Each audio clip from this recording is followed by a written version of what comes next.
Welcome back. My name is Tamra Pearson, and I am a professor here at the Korbel School of International Studies at the University of Denver in Denver, Colorado. I am really pleased to be back with all of you again, and I am enjoying these weekly chances to be in a very global class. And so good morning, good afternoon, and good evening, depending on where you are. We are very fortunate today to have someone speaking, probably needs no introduction to this group, but I will go ahead and do a little bit of an introduction anyway, unless we have any course-related housekeeping that anyone from the University of Graz needs to share. Otherwise, I can get started with the go ahead and get it started. Okay, I'll go ahead and get it started then with our speaker and our discussant. So our speaker for today is Professor Jürgen Pirker. He is Associate Professor at the Institute of Public Law and Political Science and head of the Department of Global Governance at the Institute for the Foundations of Law of the University of Graz. He is a member of the Council of Europe's Committee of Experts of the European Charter for Regional or Minority Languages. He's on the steering committee of the Austrian CPDC and the chairman of the board of the Young Forum of the Austrian Commission of Jurists. Previously, he was a senior researcher at the Institute for Minority Rights of the European Academy, Bolzano, Burak. He has also carried out international and national research projects in the field of diversity management and minority rights. We're going to hear a little more about that today. His research interests include constitutional and administrative law, as well as interdisciplinary issues at the intersection of public law, history, and politics, particularly in the fields of fundamental rights protection, minority rights, cultural diversity, and interactive conflict transformation in Europe. In addition to the University of Graz, he has taught at several other Austrian universities and other European universities. He's held several international teaching positions, including at Helmut Schmidt University in Hamburg. He also was a visiting Fulbright Fellow at our university here at University of Denver in fall of 2022. And I will say that you have a master teacher here that you will be hearing from today. Professor Pirker will be speaking to us today about his chapter in our book. You've heard a little bit more about our book in past sessions. He'll be talking about addressing persistent fault lines in multi-ethnic states, using intra and intra-group dialogues on widening identities and narratives, commemoration, and minority rights. So I'll turn it over to you. Thank you very much, Tamra, for this kind introduction. Thanks everyone for being here and taking part in this lecture series. Last time we talked about the method of interactive conflict resolution, and we learned about approaches used by the Herbert Kelman Institute, for example, in Israel, Palestine, or in Sri Lanka. And today I'm going to talk about the adaptation of this method to use it in the context of in so-called inner European conflict. So we will talk about the Alps-Adriatic region and Austria in specific. In order to do this, I will provide some further context to understand this conflict better, because it is not as well known as the current conflicts in Israel-Palestine, for example. So I will provide some context that will help you to better understand and deal with the paper that you might have already read or that you find on Moodle. What I enjoy so far in this lecture series is that we basically have two layers of discussion. We have a scholarly debate between and among the authors that have contributed to this wonderful volume. And on the other hand, we have an introductory lecture series. So I'll also try to kind of foster and trigger the student discussion and bring you in and share some more details about the context of the conflict as well. So in order to start, I will share my PowerPoint. you should now be able to see it. And what you see here is actually a fresco from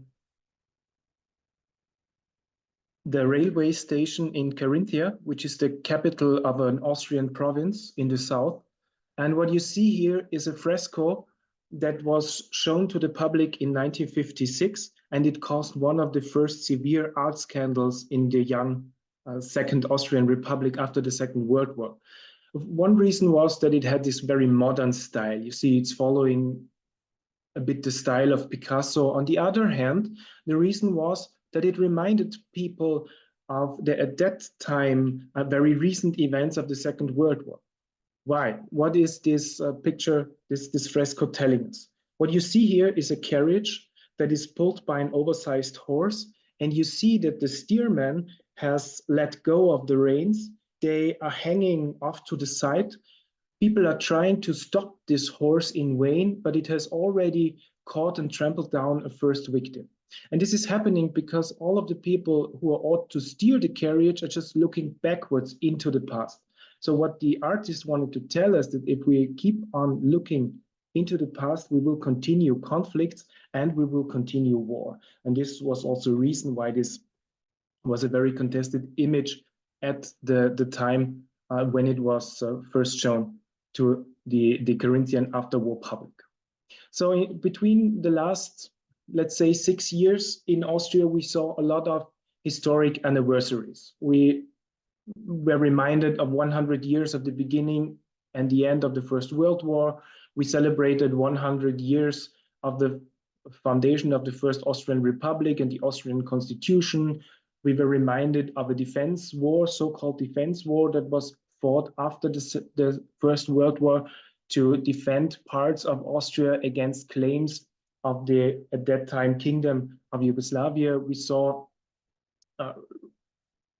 memory events with regard to the Second World War. We saw a commemoration of 70 years of the Universal Declaration of the Declaration of Human Rights, and many, many others. The so-called Austrian anniversaries we saw during the last year. So it will be, today's session will be about applying methods of interactive conflict resolutions to conflicts that are very much related to dealing with the past and memory politics. In order to do this properly and understand the context of the conflicts we are talking about, I will try to start by mapping the territory a bit for those of you who are not so familiar with Austria and Central Europe. So as you know, Austria is situated in the center of Europe, and images that you might have in your mind, if you think about Austria, of course, our famous composers like Mozart, the Habsburg family, here you see Empress Elizabeth, and maybe images from the famous Sound of Music. Some more recent events that made it to the news on an international level were, for example, an incident when Vladimir Putin was, as the, by that time, foreign minister, said that she accidentally invited Vladimir Putin to her wedding. So he came, and this was reported all over the news, all over the world. It was, of course, before the aggression on Ukraine, but it was already after the occupation of Crimea. So this is the time we are talking about, and this was when the Austrian right-wing party, the FPÖ, was in government for the second time in the 2000s.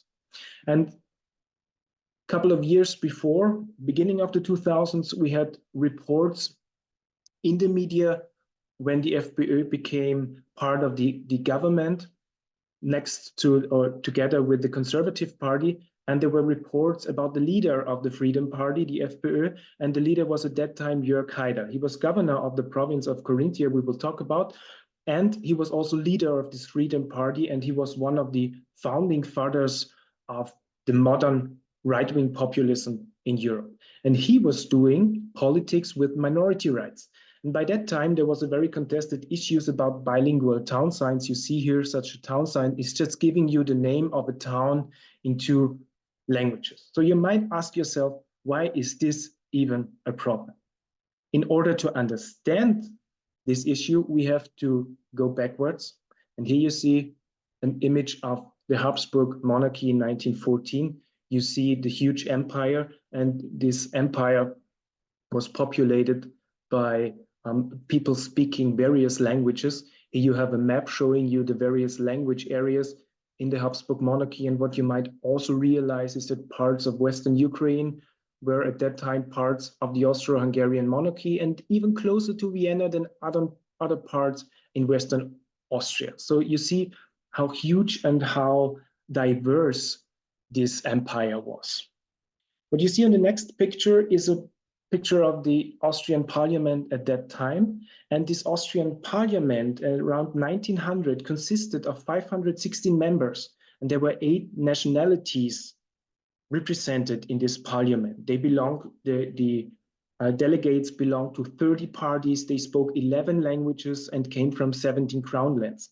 And at that time, one of the most famous American authors reported from the Habsburg Empire and reported from the Austrian parliament. At that time, Europe was, as Stefan Zweig called it in his novel, The Word of Yesterday, at its zenith. So it was important to be in Europe. All the big cities were in Europe, and the Habsburg monarchy was very interesting as a state for people in the US to read about. And Mark Twain was here working as a journalist, and he was reporting from the Austrian parliament. And he said, well, the Austrian, there is, of course, a constitution, there is a parliament, and then he talks about the setup of this parliament, and he tries to explain why no revolution would be possible in Austria. And he says, it's quite clear, a revolution wouldn't succeed. It couldn't, because, as he says, broadly speaking, all the nations in the empire hate the government, but they all hate each other too, and with devoted and enthusiastic bitterness. No two of them can combine. And at that time, we saw that the former prime minister of the monarchy tried to introduce the Czech language beneath the German language as a kind of a language of the inner service in Bohemia, and this caused obstruction in parliament. So at that time, delegates were blocking each other by playing music instruments in the parliament. Long story back, why is it still important today? Because Europe, if we look at Europe on a broader scale, we see that about 100 million people within the countries of the framework of the Council of Europe today belong to 350 different ethnic or linguistic minorities. About 190 minorities live within the European Union. The EU acknowledges 24 official languages, and 50 to 60 million people in Europe speak regional languages. And so the protection of cultural, of ethnic or linguistic diversity is a challenge if the European Union really wants to be an ever deeper union. Today, we are going to talk about the center of the European Union. We will talk about Austria and the Alps-Adriatic region, and we will look at 2 case studies in particular. The first one will be Carinthia, which, as you see, is a province in the southern parts of Austria, and we will talk about South Tyrol, which is a province in the northern parts of Italy. In the Habsburg monarchy, these 2 areas were part of the Habsburg monarchy, and you see already that South Tyrol was inhabited by some Italian speakers, but was mainly dominated by German speakers. And you see that in Carinthia, there is a border between the Slovene-speaking area and the German-speaking area. You see here a picture of the province of Carinthia showing you where in 1910 the language border was more or less dividing the country into an area in the south that was very much a Slovene-speaking area. By 1910, we had about 1/3 of the population speaking the Slovenian language. In 2001, we see, due to the last census, the last official census, that there are only 2.3% of people living in Carinthia who declare that they are speaking the Slovenian language. I will now show you a very short clip to give you a better understanding of Carinthia and the Slovene-speaking minority in Carinthia, so that we can then discuss more substantially about the interventions we did in this conflict. Austria is populated by around 9 million people. Some of them are part of one of the 6 acknowledged autochthonous minorities in Austria. One of these minorities are the Carinthian Slovenes who live in Carinthia. Carinthia is the most southern federal state of Austria and borders on Italy and Slovenia. Slavs settled in this area as early as the 6th century. The center of this early Slavic area was the Zollfeld. The ducal chair still stands there today. Nearby is Kahnburg with the Fürstenstein, where Carinthian dukes were summoned. For some time, the Fürstenstein symbol was on the letter paper of the state of Carinthia and is nowadays portrayed on one of the Slovenian euro coins. With the rise of nationalism in the 20th century, the assimilation of the Carinthian Slovenes began. National antagonisms after the First World War ended with the Carinthian referendum. Before that, the Carinthian government made the promise to preserve the Slovenian culture and language. This was one of the many reasons why a large part of the Carinthian Slovenes voted for the remain of southern Carinthia as a part of Austria and against the annexation to the Kingdom of Yugoslavia. The promises made were not kept and assimilation progressed. Some German nationalist historians created the concept of Windisch, which attempted to divide the already weakened Carinthian Slovenes into Windisch and Slovene. During the time of the Third Reich, the oppression of the Carinthian Slovenes reached its peak, and Slovenian families were being persecuted, expelled, and resettled. This moved many to join the resistance fight of the partisans or to oppose nationalism in some other way. This resistance contributed to the fact that in 1955, the Austrian State Treaty was signed and included Article 7. The Article 7 defines the rights of the Slovenian and other autochthonous minorities in Austria.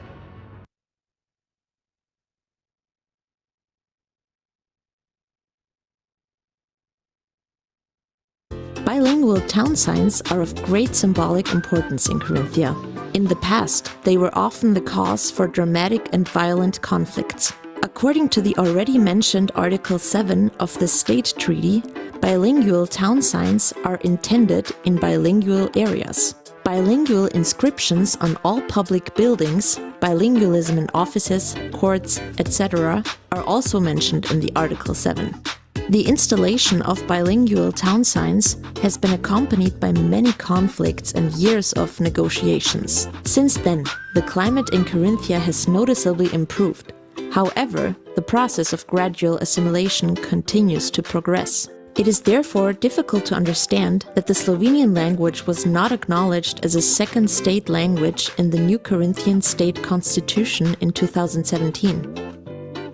It is equally odd that in 2021, the Slavic Studies program and the Institute for Slavic Studies at the University of Klagenfurt, Celovec, could only be kept alive by signature campaigns.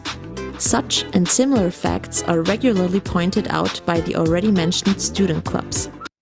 So this is just a very short introduction to the history of Carinthia and one of the issues in this conflict.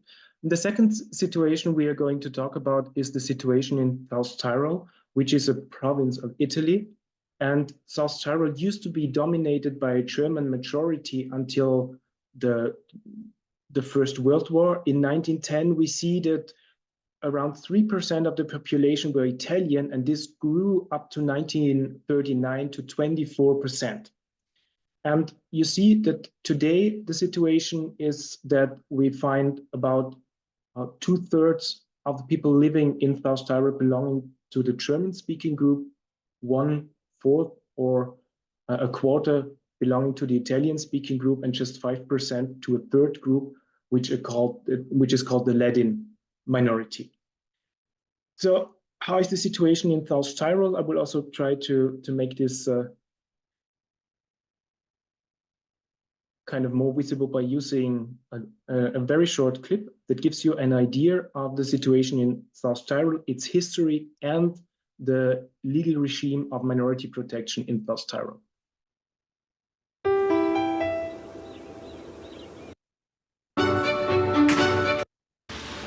Shortly after the First World War, the fascists seized power and began to systematically Italianize South Tyrol. They replaced German and Ladin place names with Italian ones, abolished the schooling in German, and banned the use of German in public life.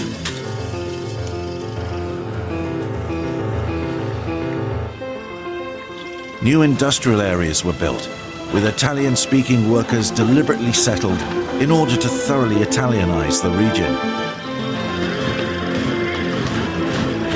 In 1939, Mussolini and Hitler agreed a pact with the aim of resettling the South Tyrolean population. At the time, my grandparents and those of my Ladin colleague were faced with an inhuman choice: to leave their homeland and opt for the German Reich, or stay and give up their own culture and language.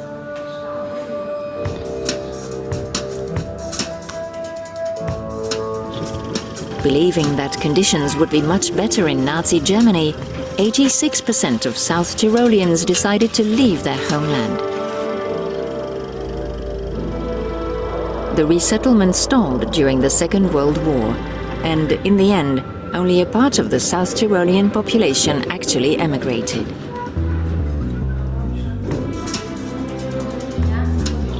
With the end of the Second World War, it soon became clear that South Tyrol would remain part of Italy.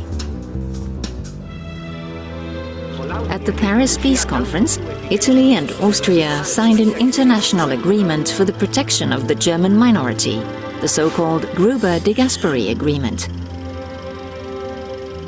The idea was that South Tyrol could pass laws autonomously with a bilingual administration and adopt regulations to protect the German culture and language. The first autonomy statute came into force in 1948.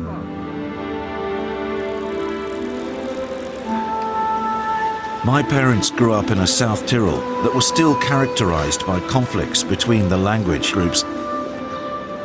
The first autonomy statute could have diffused the situation. Instead, tensions escalated. For the German and Ladin-speaking populations, there was a major problem. South Tyrol was merged with the neighboring Trentino, making the autonomous region's Italian-speaking population a majority that regularly outvoted the concerns of the minorities. This made self-government impossible for the German and Ladin. At a major rally, tens of thousands of German and Ladin-speaking South Tyroleans demanded genuine self-determination.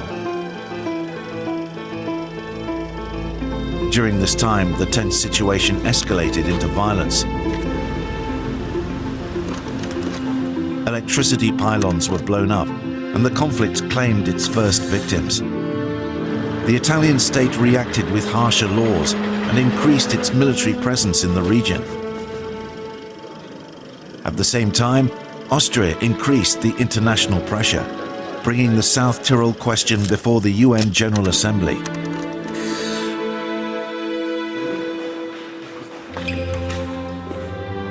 After many years of negotiations involving a great deal of sensitivity and political foresight, in 1972, a new autonomy statute was agreed between South Tyrol and Italy. The second autonomy statute is the basis of our autonomy to this day. It is implemented mainly by means of joint commissions. South Tyrol and Rome, as well as the language groups, negotiate as equals in the so-called Commission of Six.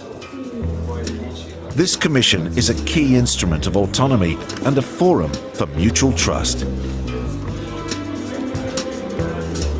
6 political representatives issue enactment decrees that do not need parliamentary approval and cannot be amended by a simple state law. These enactment decrees govern vast areas of the province's competence.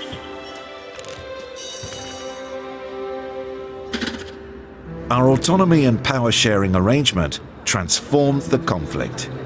By focusing on separation on the one hand and on integration between the language groups on the other, the arrangement has proven itself. Today, public life in South Tyrol is still governed by the principle of proportionality.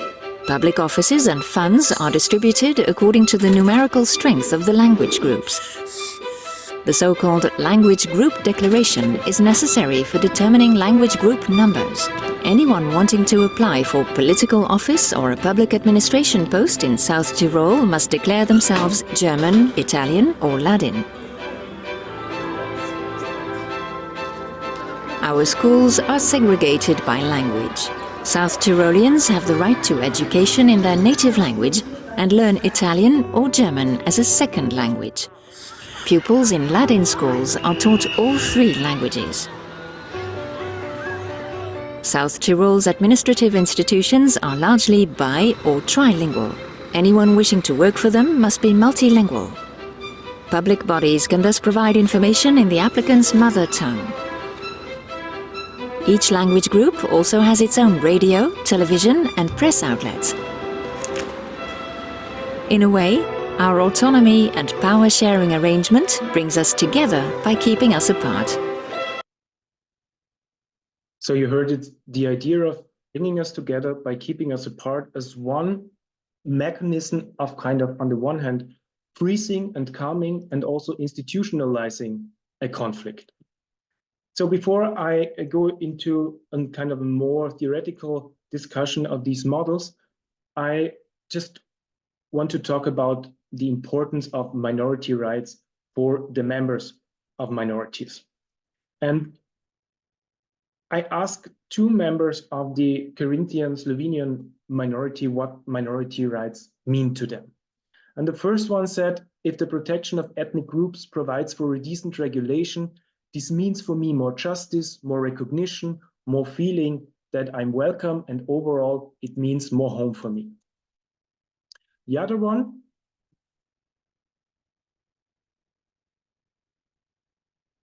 said it's about recognition, and this is an essential characteristic of human coexistence.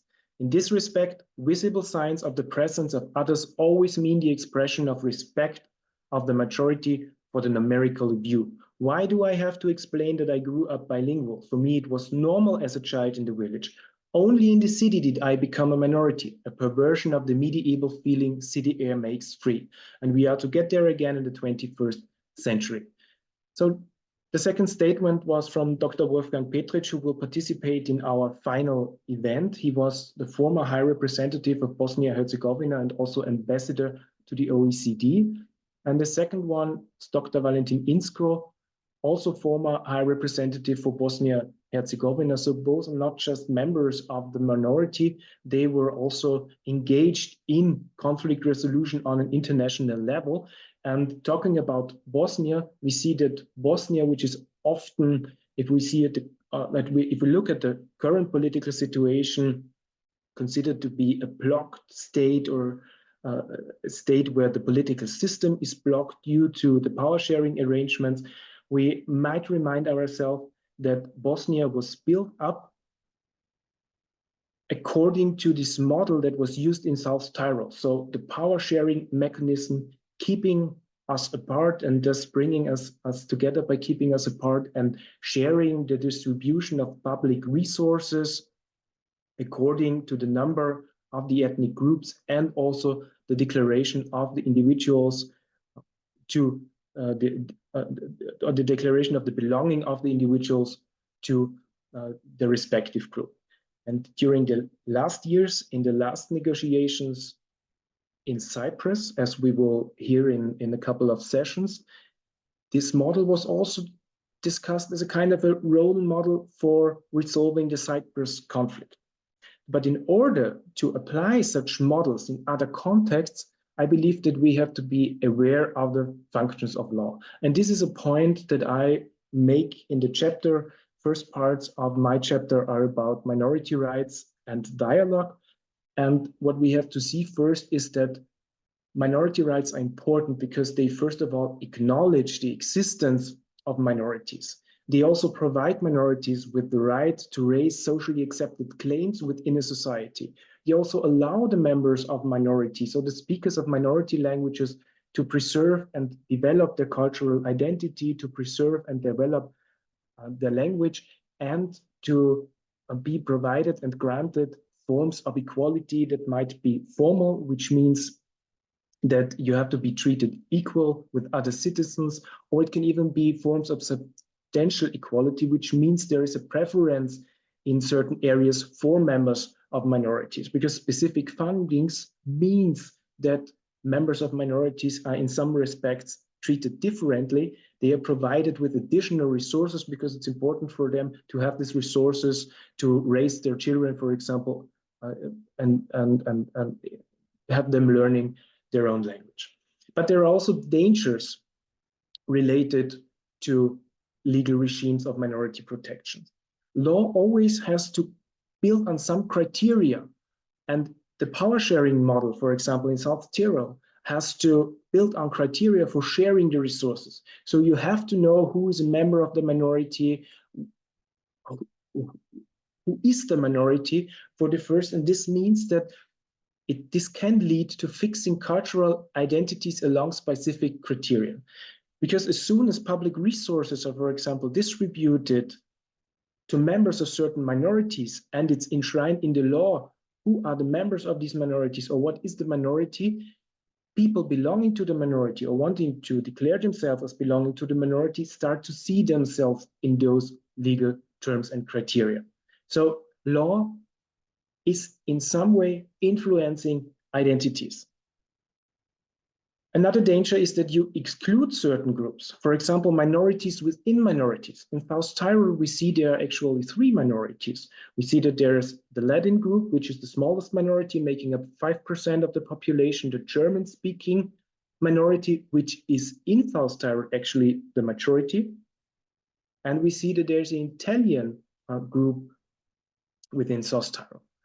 Then you have the danger of fostering a nationalist political discourse by opening an institutional space for ethnic dispute. As soon as you open, for example, schools and provide specific resources for certain groups, we see that there can be struggles about these resources and struggles about belonging. This is what we also learn in a historic perspective from the Habsburg monarchy, where school boards were struggling with the issue of who is belonging to a certain group, and the kind of a collective right in the end developed, where school boards could claim children for their own group. And they could say, well, parents don't even speak the German language. These are Czech children. They should go to the respective school, and the problems related to that. And you have the danger of separation, because giving ethnicity and belonging meaning in everyday life means that it becomes relevant within the institutions, and there is this danger that every decision you take in everyday life, which schools your children are enrolled, which associations you take part in, that these everyday life decisions become somewhat ethnicized. And this is what Josef Marko, with regard to Bosnia, calls a kind of an ethnic Midas effect. You know, King Midas, who was touching everything and became gold. And he says, as soon as we give ethnicity this meaning in an institutional setup, this leads to this, or can lead to this ethnic Midas effect. If we look on Europe on a broader scale, we see that we basically find 2 models of the accommodation of ethnicity within the states in Central Europe. We have this civic state model on the one hand, which would be the French model. So ethnic belonging would be relegated to the private sphere, and this model is built on the sovereignty of the people and a kind of a strict equality before the law. On the other hand, we find cultural models of the state that are built upon the idea of a pre-existent cultural community that is usually visible by the common language. And the idea is that the nation exists before the state. Both models, in the end, lead to homogenization and lead to assimilation. And then we have to bring in another factor I would like to make you aware of. This is ethnopolitics, which is very relevant in situations of ethnic conflict. And ethnopolitics deals with various elements. It, for example, builds on elements of a discourse that separates between us and them. So there's always this border between we and they. Then it uses elements of history. This can be narratives. You saw a lot of incidents within the two regions that are related to the conflict, and each region and each groups, and among the various groups we find various narratives related to the interpretation of these historic events. Then ethnopolitics uses space. It considers a territory, for example, to be a homeland that is, in the situations we are talking about, often marked by a language, and also the naming of the territory that can be made visible on town signs. This is why town signs are just such a contested issue in Carinthia. And ethnopolitics is dealing with the element of fear. And strategies against ethnopolitics could be building trust, could be acceptance of the presence of the other in the same shared territory or homeland. And it could also mean, as Kelman tells us, opening identities, at least insofar as we can acknowledge the other's perspective. For minority protection, it means that if we want to design instruments of minority protection that take into account the needs of the groups and individuals involved, we have to be very aware of the context of the situation, the specific legal setup, the political situation. We have to be aware of the sociological dynamics. We have to be aware of the psychological dynamics, and this basically calls for a very interdisciplinary endeavor that we in Graz are trying to foster and strengthen by, for example, setting up the Cluster for Conflict, Peace and Democracy. But using these context variables, we could analyze functions of legal instruments. For example, what does the autonomy setup in South Tyrol means for the actual situation? And what I try to hint at in my chapter is that we have to analyze legal setups as part of the conflict landscape. They have consequences once they are set up, and we have to be very aware of these consequences. So they are not the end of a conflict, they are not the conflict resolution, but they themselves can be part and have influence on the process going on in conflict. So one of the ideas is, if we deal with history and narratives in a conflict and minority rights, is that on the one hand, there is this kind of triangle between using dialogue or interactive conflict resolution, using mutual or trying to trigger mutual understanding, and dealing with the past. One idea would be that we build trust, we open narratives, we show narratives for the first, we work on our identities and try to open them a little bit for accepting the other's perspective.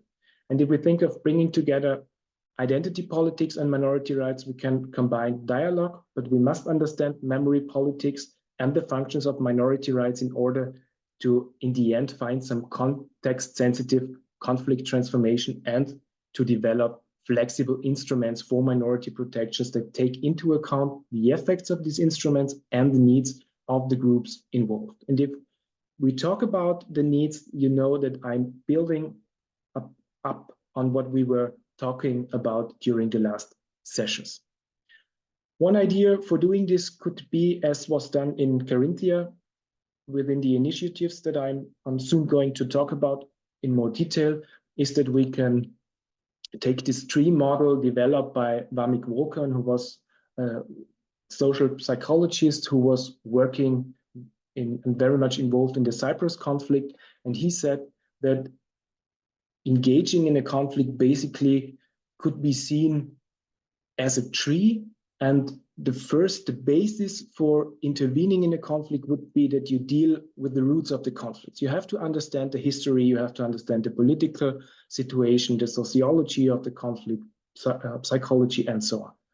Then only after a couple of years of interdisciplinary endeavor, you could start with the second phase of working on mutual understanding of perspectives by setting up dialogue groups, as we discussed during the last sessions, that will then, again, after some years, might lead to initiatives that are dealing with memory and memory politics. So basically, the ideas of the endeavors I'm going to talk about would be to understand nationalism and ethnopolitics and go back to the middle of the 19th century in order to understand it. understand the functions of law in inter-ethnic conflict, discover different interpretations of the past between and within groups, and come up with ideas of interventions that are based on complementary approaches of minority protection and dialogue about troubled past. So bringing together history, law and politics, and interactive conflict resolution.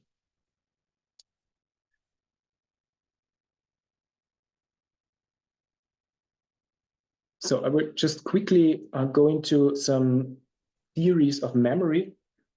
Within the collective memory, we can differentiate between what was in literature, specifically by Jan and later Assmann, named as a cultural memory on the one hand and communicative memory on the other hand. Cultural memory refers to what is fixed within a society. A tradition that is kept on, for example, what you learn in school, what is already kind of a fixed form of memory, whereas communicative memory can still be negotiated because you still have witnesses who maybe correct the memory, and there is this border between the two forms of memory that is about 80 to 100 years. So as soon as last people who really witnessed events die, we see that there's usually a shift from the communicative memory to the cultural memory. And we could also distinguish, on the other hand, between forms of an inhabited memory or an uninhabited memory, which could also be translated as a kind of a functional memory on the other hand, and the truth on the other hand, because the functional memory, the inhabited memory, is usually used for purposes. So, for example, politicians make reference to an historic event because it serves a specific purpose. They want to motivate you to act accordingly to what they are suggesting.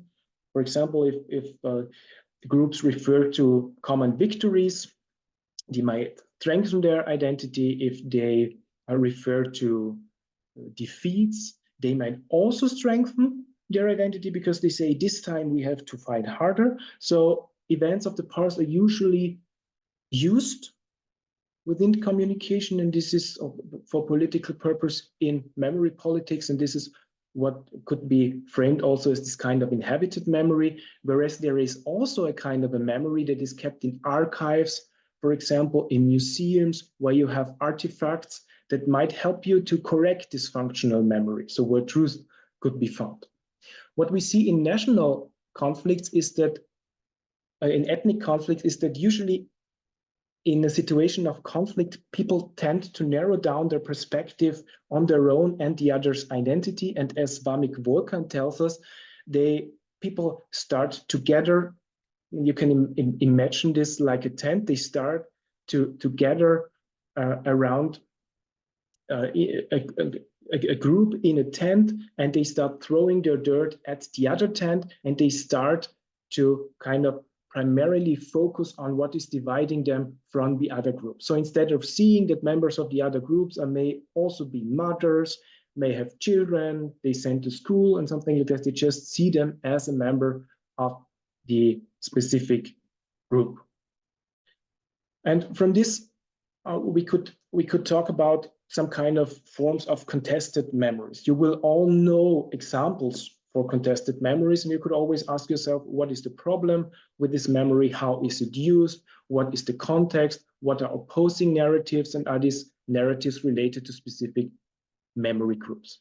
In the paper, I give you some examples. One would be the Corinthian plebiscite of 1920. This could be remembered for parts of the groups as a kind of a German victory against the Slavic aggression, but it could also be remembered as a kind of a common victory of both language groups, because they managed to preserve the common homeland within Austria. So it can be used or misused in the way that this memory is framed.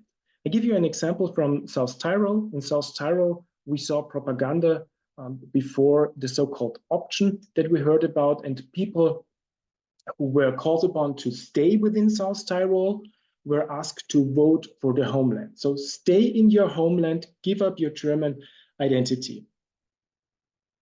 The other group that was asked to kind of vote for moving to Germany was tried to be convinced by confessing to the own blood and people, and to moving to the Holy German Empire. So this was a totally different arguments for both sides of the group, and this is still a kind of contested memory within South Tyrol, who voted for Germany, who voted to stay within Italy, and this is a friction that is still visible within the German-speaking minority in South Tyrol.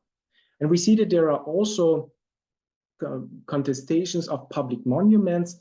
In Italy, we find relics of the fascist regime. There is one of them located in the middle of Bolzano and it's called the Victory Monument. And what is written here in Latin letters is, "Here at the border of the fatherland, set down the banner. From this point, we educated the others with language, law, and culture." For a long time, there was a big public debate on how to use or reframe or change this monument. It is located, as you see here, at the Piazza della Vittoria, the Victory Square in Bolzano. And what was in the end done is that there was a museum opened in the basement of this monument that is now named "One Monument, One City, Two Dictatorships," and it gives insights into Italy's history during the fascist regime and the National Socialist regime, but particularly, of course, with regard to the region. Another monument that was kind of tried to be reframed was the monument that was used for the financial offices. And here you see a huge fascist relief on this Casa del Fascio. And what has been done is that there was a light installation opened, and this light installation shows a quotation by Hannah Arendt, and she said, "No one has the right to obey." And this was now shown on this monument in order to reframe it. In Carinthia, 100 years after the Carinthian plebiscite, we have a kind of a reframing of the name of the country, because usually you would have shown within public discourse that you are in favor of the rights of the minority, so even a member, by naming Carinthia also Koroshka. So one way for dealing with the official event, or one way of providing material for the official events for the anniversary, the 100th anniversary of this Carinthian plebiscite, would have been to name it just Kärnten, German name, and Koroshka, the Slovenian name. And one way out of this contested issue was to use the English name, Carinthia, and also use this German yes to show this vote that was in favor of Austria. And so this kind of English name was a way out. But on the other hand, all the material provided by the province and the official organizers of these public events was provided bilingually. So it was bilingually, but the name was changed to Carinthia to have this kind of bridge. So I would now finally look a bit closer into an initiative that was already introduced last time, at least at the end of the discussion. People were hinting at it, and I will now talk a bit about what has been done by the Herbert Kelman Institute in order to intervene in this conflict that is, on the one hand, characterized by dealing with memory politics, and on the other hand, minority rights. So one challenge of this dialogue was the so-called Carinthian town sign issue. What you see here are just images of this conflict. It was already going on in the 1970s. As you see in the middle of the picture, in the 1970s, the Socialist Party had a majority in parliament and tried to erect bilingual town signs in Carinthia in order to fulfill a regulation of the Austrian State Treaty. And this was they were just removed by members of the German-speaking population. After a couple of years, we saw that there was a new law introduced that said there need to be 25% of people within a town or village speaking the Slovenian language in order for a town sign to be erected. this regulation was in 2001 struck down by the Austrian Constitutional Court.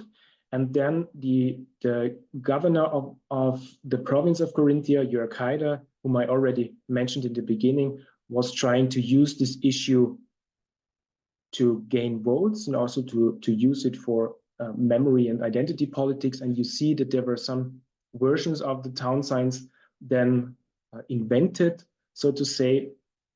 And one was that there was a small bilingual town sign placed under the official town sign, then the small town signs were placed within the town sign and so on, because the Constitutional Court repeatedly decided upon this issue, and these were all unconstitutional versions of the bilingual town signs. Only in 2011, a solution for this issue was found, and this solution was also made part of the Austrian constitution. So it's now very hard to change this regulation.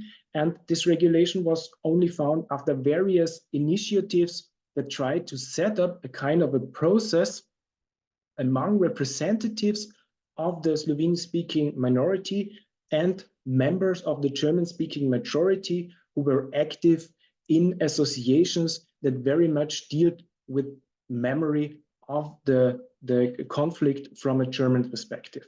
So there was, for example, a roundtable already in 1997, then there were so-called consensus conferences, and they all tried to come up with the regulation for this issue, but at the end they failed for political reasons. But out of these initiatives grew a kind of a dialogue between representatives of the German-speaking majority and the Slovenian-speaking minority that was facilitated by the Herbert Kelman Institute, and we can distinguish between three phases of these forms of dialogue. The first one was named Rethinking Carinthia. It was a process between two representatives. The second step was then broadening the dialogue and publishing a book with 20 people from the German-speaking majority, the Slovene-speaking minority, and also people from Slovenia involved in publishing this book and sharing their life stories. And the third step was the idea to kind of internationalize this process and bring together people from Carinthia and Slovenia, from the respective majorities and from the respective minorities, in order to deal with the issues of the past, to come up with ideas and a better understanding for a common future. So these first phases were also kind of official processes because the government set up these processes. The second phases were dialogue processes. So here we are in the level of this kind of informal formats that were inspired also by Herbert Kelman's problem-solving workshops. I would now finally just like to talk about the last phase, the building the peace region Alps-Adria, which was the idea to internationalize this dialogue format. And the first objective or idea was to, on the one hand, significantly deepen the knowledge about conflicting narratives and dissonant heritage, to develop a kind of a comprehensive, open and inclusive dialogue as an approach and tool, and to promote the creation of a region of peace in the Alps-Adriatic region. So the idea was to focus on the Alps-Adriatic region, which is not only Carinthia, but also Slovenia, parts of Croatia, parts of Hungary, and parts of Italy. And one of the methodological approaches that were used was the idea of interactive conflict resolution, so bringing together unofficial but influential representatives of the identity groups that are engaged in destructive conflict in a kind of a neutral setting that should be facilitated by a team of impartial social scientist practitioners. What was done was that there was a structure developed where an international dialogue group was set up. So in this international dialogue were people from the German-speaking group in Austria, from the German-speaking minority in Slovenia, from the Slovenian-speaking minority in Austria, and from the Slovenian-speaking majority in Slovenia as well. And then the Herbert Kelman Institute set up subgroups that were working on specific issues, for example, minority rights or memory of the First World War, memory of the Second World War, youth initiatives, and so on. And the idea was to, on the one hand, establish a kind of an international dialogue between the groups, to trigger also the intra-national dialogue, so between the respective majority and minority, but also within these groups, because we experience that often the cleavages between or within the groups, so within the German-speaking majority or within the Slovene-speaking minority, were very important to be addressed and were sometimes even deeper than the cleavages between the groups. And another idea was to trigger a dialogue in general publics about, on the one hand, of course, minority rights, but on the other hand, about dealing with troubled past. There were various outcomes that can be seen from this process. We see that the international group published common declarations, for example, on the anniversary of the beginning and the end of World War I and World War II. There were various subgroups established that lead to outcomes and lead to further initiatives, for example, on working with young people, on memory, on the Slovene minority in Austria, or even the German-speaking group in Slovenia. There was a first declaration published reminding the beginning of World War I, and it says from the wars to the peace region Alps Adria, and it used the kind of integrative formulation in memory of all the victims that died because politics was not, politicians were not able to resolve conflicts peacefully.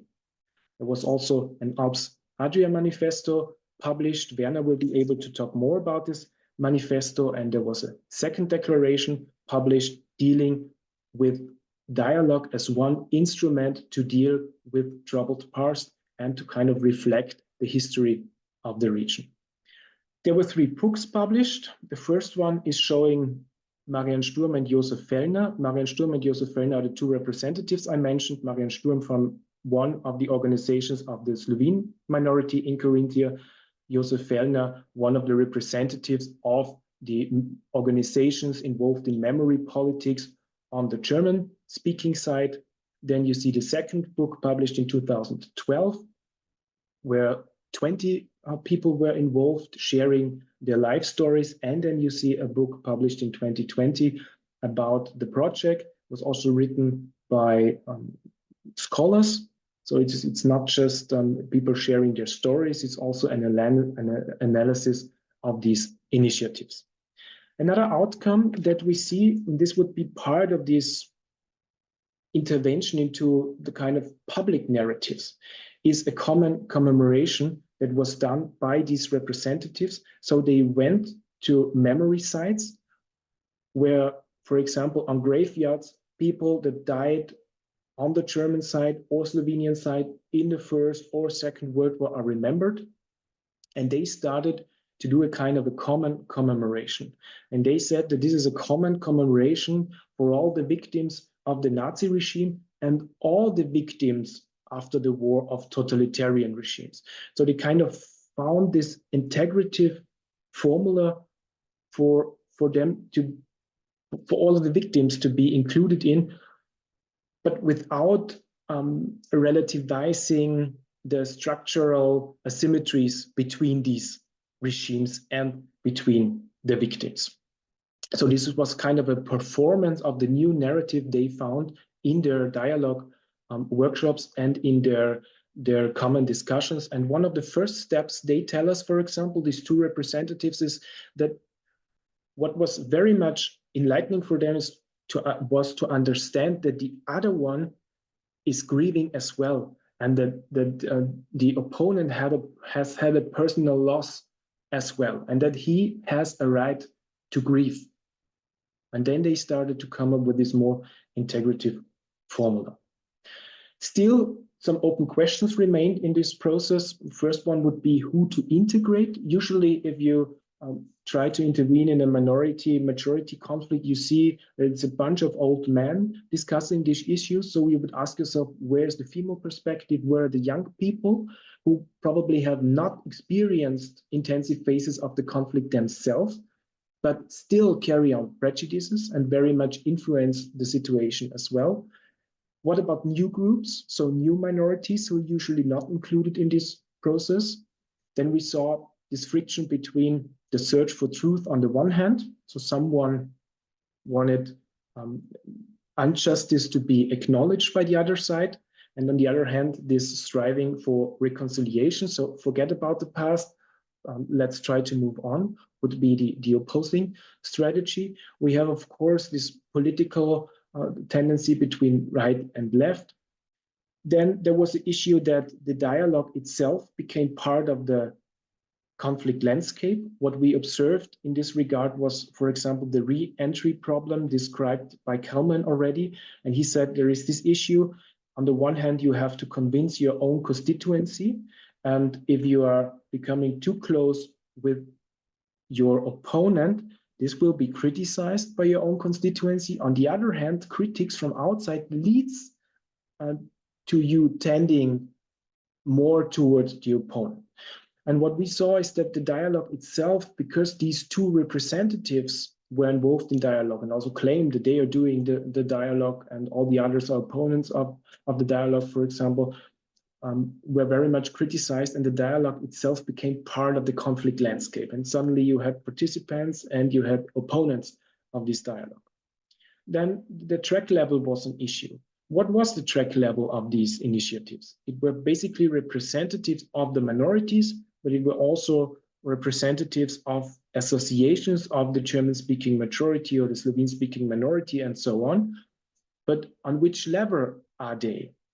They were on the one hand on civil society level, but some of them were also engaged in public negotiations. So they were very close to the political level as well. Then we had an issue with representativity and impact. One problem was how to measure the impact of these initiatives. Another one was how to trace this impact. What I have done in my dissertation was that I was going through all of the publications of, for example, these representatives, looking and searching for the narratives and how they changed over the years. And I was, of course, also doing interviews with the participants of the workshops. And they were also publicly stating how they changed and talking about the process as well. And they were also publishing such interviews, for example, with members of the Herbert Kelman Institute in the two books I mentioned. Another issue was how to use problem solving properly as a method for dealing with the past and narratives. Another issue was how to structure the process. How do we select topics? How do we make sure that everyone's story is heard? And how do we balance between the strategy of some of the participants who wanted to go public with some outcomes immediately, and on the other hand, the wishes of some of the participants to deepen the process and not go public so quickly. So this tension between going public and going deeper was also very much visible within the process. And in the end, there was also an open question about the shifting of boundaries, and you might ask yourself if they shifted at all, because we now found within the publications, for example, of one of the German-speaking associations whose representative participated in these initiatives, that they talk a lot about reconciliation with the Slovene-speaking minority. They talk about dialogue as their kind of success story. They talk about the public commemoration, their joint commemoration. But on the other hand, they address the issue of new migrant waves coming to Europe. They say that there are signs of a kind of threatening anti-white racism in Europe. They say that against gender and wokeness, they want to have this freedom of speech. And we might ask ourselves if the frames of and forms of othering really change in this process, or if the level is just shifting and the circle, so to speak, becomes wider. So to include our minority that has been here for more than 150 years, but on the other hand, exclude foreigners, migrants, people who are probably not perceived as European. And of course, we can ask ourselves if this is even within the mandate of this project, but as one of the aims was dealing with diversity in a broader sense, this is for sure part of the overall issue to address also these underlying forms of othering, not just with regard to one group, but as a mechanism as such. And one way to do this would be this idea that I tried to outline to deal with memory politics using dialogue and also reconsidering and questioning the function of instruments and regimes of minority protection in order to, in the end, come up with solutions that build on the needs of the people involved. I think I'm going to stop here so that we can have a discussion, and thank you very much. Thank you very much. Thank you very much, Jürgen. That was really wonderful, very rich and very stimulating, and I'm sure there will be lots of material for the discussant and the discussion of all of us. So I am going to turn in a moment to introduce our discussant, but first I do want to acknowledge a mistake in my introduction of Professor Pirker, that he actually is no longer an associate professor, but is a professor, which is very important, and I want to congratulate you belatedly on that as well. So let me now turn to our discussant. Our discussant is Oliver Fink, who you heard a little bit from last week in the discussion with Wilke Graf and Gudrun Kramer, and he will be doing a little bit more for us today in bringing in his perspective on Jürgen's presentation. So Oliver Fink is a Swiss NSF postdoctoral research fellow at the Herbert C. Kelman Institute, which is in Vienna and in Jerusalem. He has his PhD in political science from the University of Basel, advised by Laurent Goeschel and Aaron Halperin from Hebrew University. His research interests include emotions in intergroup conflict and conflict discourse. And I will say I enjoyed being on a panel with Oliver on some of these issues, especially around interactive conflict transformation in San Francisco about 2 or 3 weeks ago. So looking forward, Oliver, to hearing what your comments are today. Yeah, thank you very much, Tamra, for this introduction. Thank you very much, Jürgen, for a fascinating presentation that I enjoyed very much. On 2 accounts. One, I have not been at all involved in the Carinthia project within the Kelman Institute, so I learned lots about the contents. And then, as Tamra said, being mainly a social psychologist by background, the law aspects are very new and insightful to me within the wider interactive problem-solving dialogue realm. And I think it's a very important perspective. And what I especially enjoyed is kind of this interaction that you painted between the, kind of relatively formal legal perspectives, law, kind of minority rights, international law that are normally kind of not up for kind of discussion or negotiation, but are relatively clear and succinct. And all these aspects of, contexts, dialogue, trust, narratives, and so on, that is very malleable, and that can be there can be a certain tension between those 2 perspectives. But I think in this project we saw a brilliant example on how these can create kind of a best of both worlds. So I really like that. What I found interesting,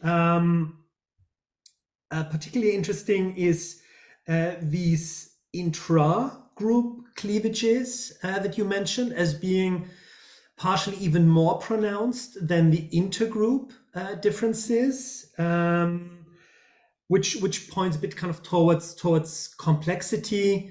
So that is something that maybe you or the the others that have been involved in this project could talk about a little bit more.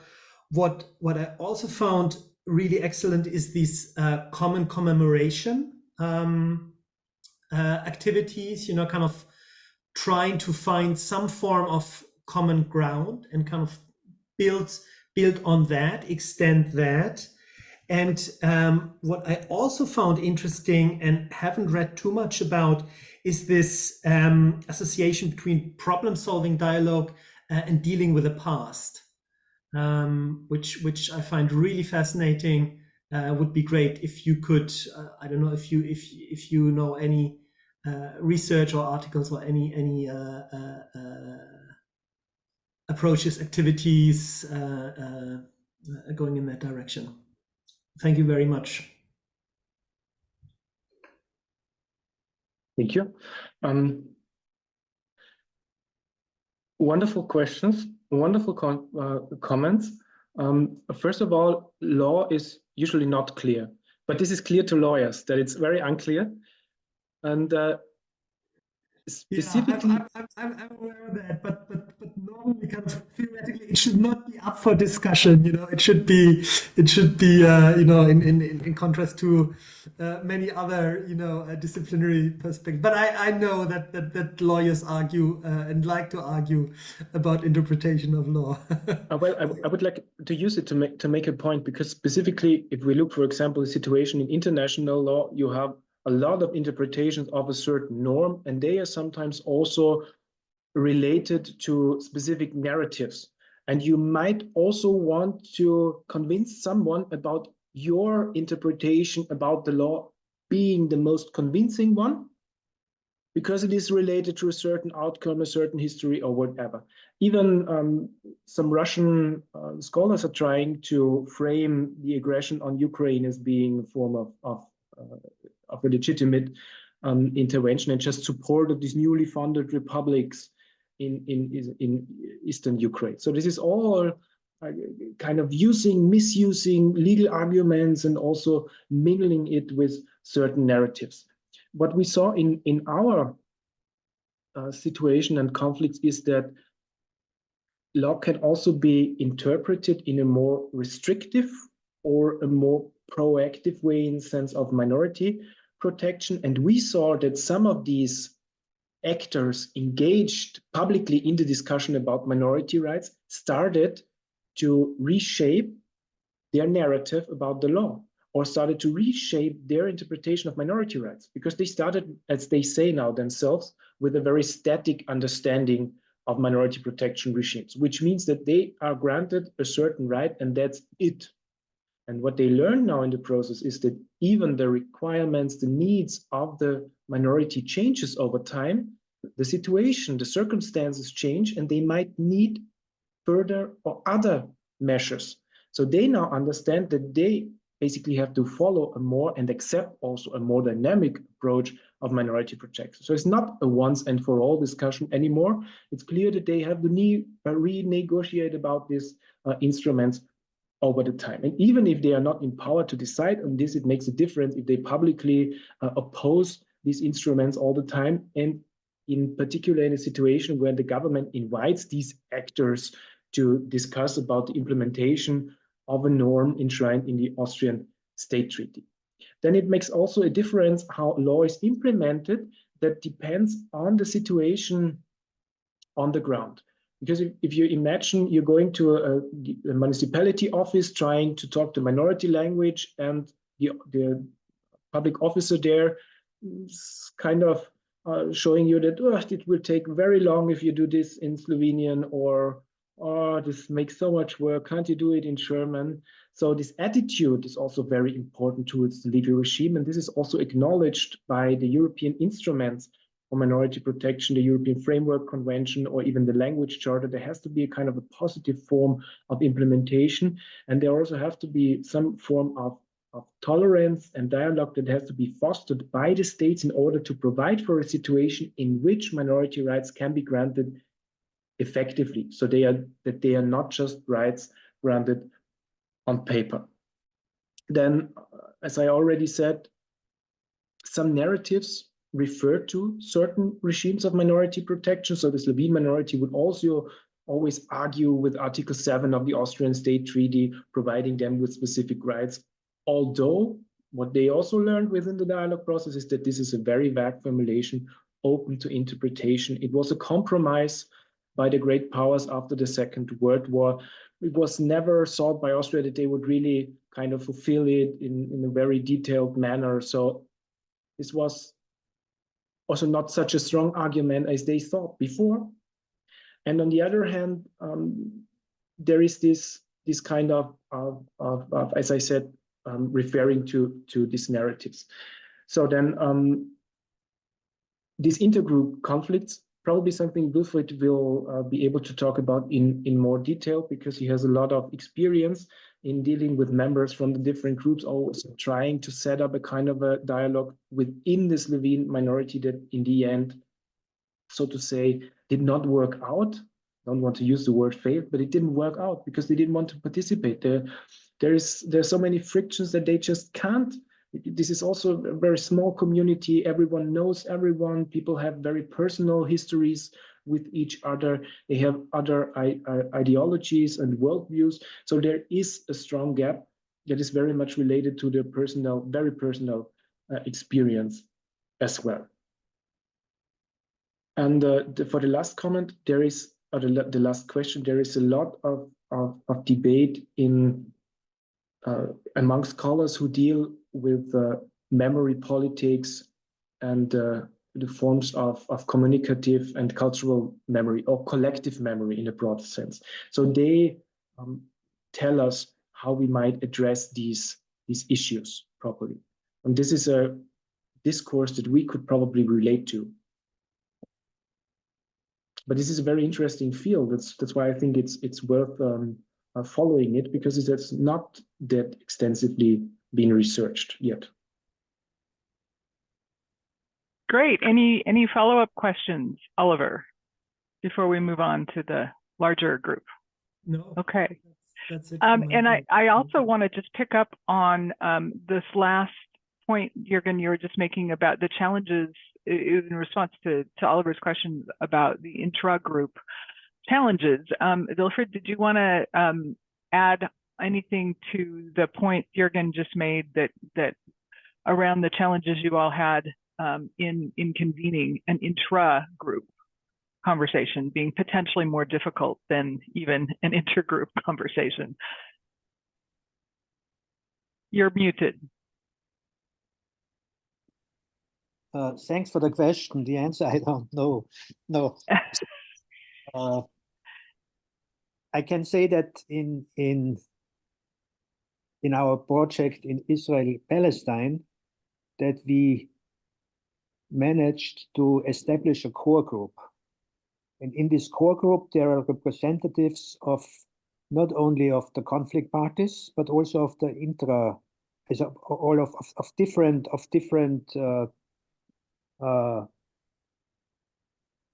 factions of the conflict parties. So we have not only the two Israeli and Palestinian conflict parties there, we have also the contradictions within there. So especially between secular and religious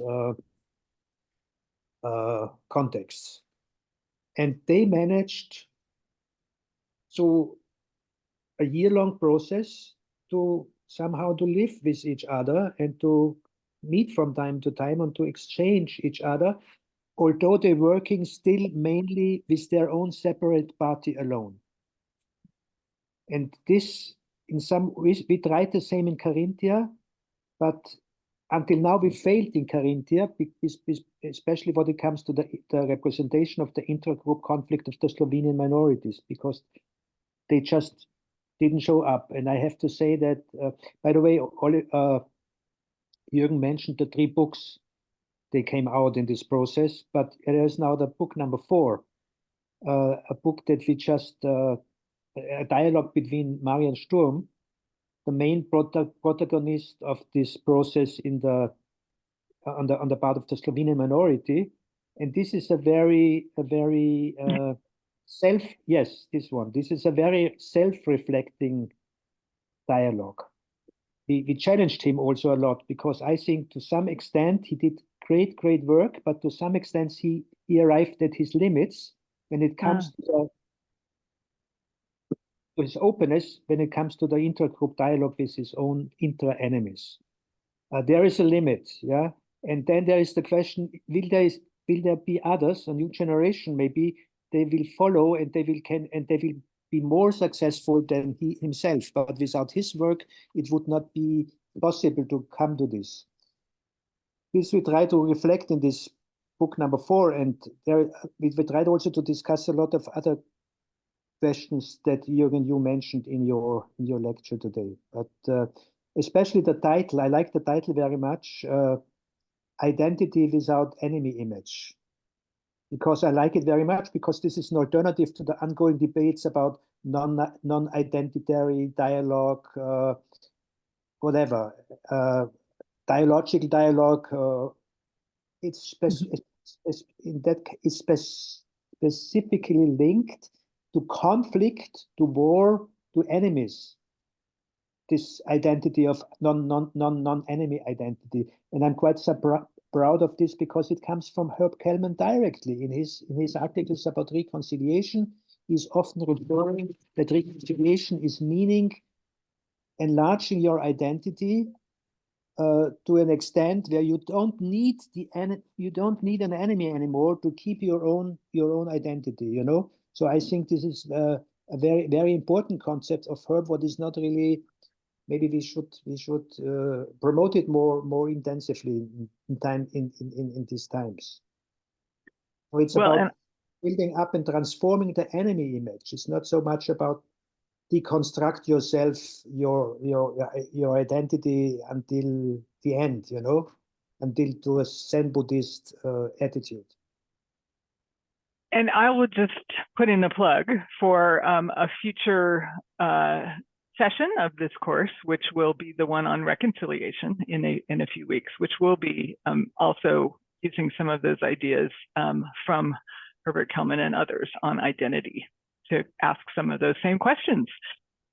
So I know we'll throw it back out there now for some additional questions. And while people are queuing up to do that, I would like to go ahead and ask a question myself, if I may. And it's not a very well-formed question, but it is picking up on a couple of the themes that Oliver raised in the sense, in observation of your conversation about law and what law does in terms of setting up structures that potentially are less flexible for good reasons, but also can have potentially not so good impacts, right? And one of the things that comes to mind was your description, which I didn't realize, how much the Austrian context and I guess South Tyrol served as a model for Bosnia, and the structures that were set up there to reinforce minority rights, to reinforce the rights of the different groups. However, as many of you know, Bosnia has now been very soundly critiqued as evidence that that kind of development of, if you will, certain kinds of structures along ethnic lines is at least doesn't appear to have been entirely successful there, and that as a result of, you know, there were lessons from South Tyrol that were taken to Bosnia, didn't necessarily play out in the same way. Now people are critiquing Bosnia. Are there lessons that you would take from that setting now to the next time we need to do this to avoid some of the downsides of those structures that you described? I mean, what we learn in this context and what has already been discussed in the scholarly debate also is that, of course, South Tyrol was a model of institutionalizing the conflict and the dealing with the conflict. And it was also a way of freezing the conflict for some time, so calming the situation. But now we see that even there are plenty of children that have multiple identities and don't really know which group to declare to. because they have, for example, parents belonging to two of the groups, or they consider themselves to be European, or to consider themselves being cosmopolitan, or whatever. So it's not just this main belonging to one of the groups that is most important for them. What we learn in the scholarly debate is that there could be opening clauses in such systems, because it makes sense to kind of calm the situation, freeze it, come up with instruments of power sharing. But over time, we see that it's often not corresponding to reality anymore, and probably does more harm than good. And so what could be used would be some forms of opening clauses that lead to a further development of the situation. Within South Tyrol, for example, we see that we have this more diverse situation now in the South Tyrolean reality. On the other hand, we have some holy cows in the system. A couple of years ago, South Tyrol tried to make a form of a constitutional reform in order to change its statute, where this power sharing is enshrined. And one of the main issues for the German-speaking majority is, for example, the segregated school system. They want to keep their German schools because during the phases of fascism and Italianization, schools, the catacomb schools at that time, were the only place where their language was taught to their children. And this is very much related to their identity, and they don't want to give up on that. Today, you see how strong these even historic positions are. But yes, there could be some form of institutionalized further development that would kind of also trigger a kind of even wider public dialogue at some point in order to reform the system. Because and would those need to be set up ahead of time? I mean, or can that, for example, be added to Bosnia and the settlements that were achieved there? Yeah, the problem is that you would have to include it already in the settlement. So with a further perspective of a development. It's not a once and for all solution, but you already include this form of continuous reform and understand the solution as a process. I want to thank everyone for a really fascinating discussion today. And once again, very, very grateful to Jürgen Pirker for his very interesting presentation and stimulating responses to questions. And we'll look forward to gathering again as a group in a week. So take care and thank you very much.